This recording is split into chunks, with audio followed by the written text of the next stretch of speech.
region in a century.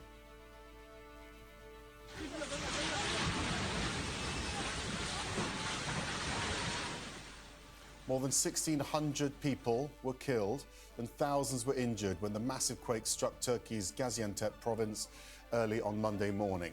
And with an unknown number of people still buried beneath the rubble, that number could rise dramatically. We do not know how far the number of dead and injured will rise, as debris removal works continue in many buildings in the quake zone. Our hope is that we will recover from this disaster with the least loss of life.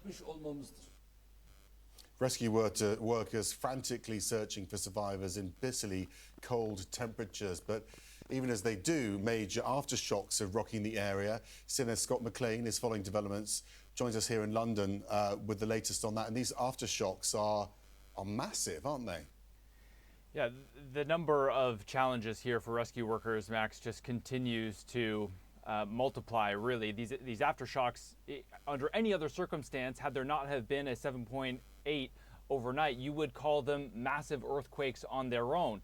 So you had the 7.8, which happened after 4 o'clock in the morning, and then just about 2.5 hours ago or so, you had another major aftershock that was a 7.5. And just to put that into context, that is the strongest earthquake, stronger even than the last really substantial earthquake in Turkey, which was 1999. That was a 7.4, and that one killed 17,000 people, left 500,000 people homeless. So it just gives you a sense of what we're up against as these rescue workers are battling not only the constant tremors and smaller earthquakes, but also the risk of major aftershocks like this one, plus the cold weather, plus the snow.